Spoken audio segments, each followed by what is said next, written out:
eat people. Oh man, it was crazy. It was crazy. My biggest fear, man. Damn. Well, the thing is, I mean, it sucks because racist shit does happen in this country. Now you've been around on this planet for 6 decades, Lonzo. Yes, sir. So I know you've experienced some shit, you know, back when cameras weren't as readily available as they are and things like that. I'm not going to ask if you've experienced a racist situation in your life, but I'm going to ask you to share, if you want to share a story of a racist situation that happened in your life. Never forget, man. It was back in the '70s, dude. We were at Will Rogers Park. That's when they still called it Will Rogers, and just the Vegas Club. My boys in the Vegas. I might have been about 18, 19. Had these little Vegas. We're just hanging out, kicking it, man. Just kicking it. But we never gang bang. You got some little ass raggedy cars. It was us and the Volkswagen Club, and I never forget this cop walked over to us. He took his badge off before he came over to us. We knew it was going to be a bad look. He took his badge off, took his name tag off, and walked over to us with his gun in his hand. And what you guys doing? And you could tell he was up to something, man. Officer, I'm not an officer, I'm a deputy. No matter what we said, it was like a trap. You know, okay, deputy, you know, but what are you guys doing? And he had his gun, his 38. It was a throwaway. It wasn't even his regulation gun. It was like he was looking for some shit, man. He was looking for some shit and was like, dude, it was about 10 of us, but you could tell he was trying to make his bones with somebody, man. It really was a scary time, man. And like this dude was, you could tell he was on some super bullshit. And I'm like, wow. And, you know, he jacked us, of course. He jacked us and he didn't find nothing. And his buddy sat in the car and just watched the whole thing, man. They got in the car laughing, dude. Dude, that's crazy, man. My brother and I, we're about 8 years apart, and I was maybe 13. He was like 5. We were walking in Bellflower, from Bellflower to Downey, late at night.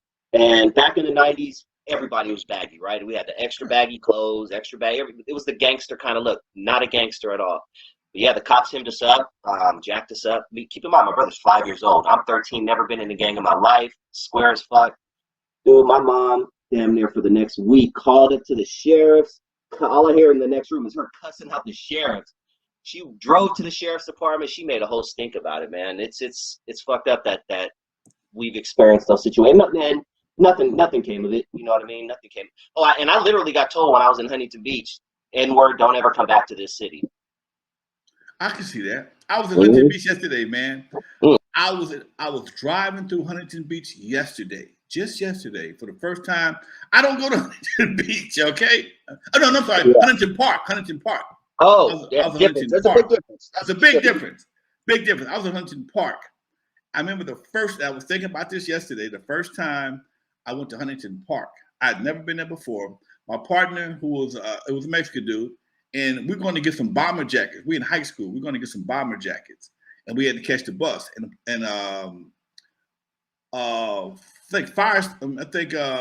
Manchester turned into Firestone after a while. Firestone, right? Sheriff area, yeah. No. The street turned into Firestone. Oh, okay. Firestone don't go all the way down to the hood. After a certain point in time, I think either Firestone turns into Florence or Florence turns into Manchester. Pacific is a main drag. Pacific is a main drag too on that. Okay, we going east and west, so I'm on Firestone, and I remember we had to go to this Army surplus store back in the day to get these jackets, and we caught the bus, man, and I never felt so out of place. It was nothing happened, but just the fact that it was no black people. It was 3 of us, me and my partner, we were black, and my other guy was Mexican, and it just felt so funny. People were like, what the hell? People looked at us like, y'all must be lost, okay? And I remember that yesterday as I was coming down through Huntington Park, okay, right there off of State Street. And this is the 70s. You're talking those 70s, white, yeah. This is white folks in Huntington Park. Yeah. Wow. Yeah. Now it's 99.9% Latino. Right. As you know, it was a lot of dude. I can't recall anybody I ever met lived in Huntington Park that wasn't Latino. I'm sorry. I don't know anybody that's ever lived in Huntington Park that was not Latino. I don't know. And I think about this, man. I think about how many cities around LA or around Compton and Carson, if you look around most of the cities east of the 710, Most of them are pretty much Latino cities. Okay, predominantly. There's some white folks, there's a few blacks, but predominantly. But and the cold part about, I'm not gonna say the cold part about it is there's some beautiful cities out there, man. I'm riding around yesterday. I came down to Alameda. I saw all the new shopping centers. Like, damn. And and getting still, we got to go back to some places that we know very well. And what happened to the progress? The time just skip this. Anyway, I'm gonna leave that alone. Yeah, man. You mentioned that there was a street that your dad would not go down because he would get pulled over by police almost every time. What street was that? Imperial Highway, baby. Oh, damn. Talk to me about that street and what happened, like why he should avoid that. Back in the day, Firestone Sheriff patrolled everything around my area, from my house all the way to, I think, even Linwood, all that. Firestone was a station. Most of LA, if it wasn't LAPD, it was Firestone. And Firestone was known for putting the boot in the motherfucker's ass. Okay, they were known for putting boots on people's ass, especially black folks. And my dad's friend had bought a brand new Ford Galaxy 500 convertible. He worked at the Goodyear plant on Central in Florence, and he worked the graveyard shift. And they caught him, they pulled him over because he had a new car, pulled him out the car and beat him because he had a new car. Okay, beat him because he had a new car. And my dad saw that. My daddy just bought a Cadillac. It was a '64 Cadillac. It wasn't brand new. It was, it was relatively new at that time.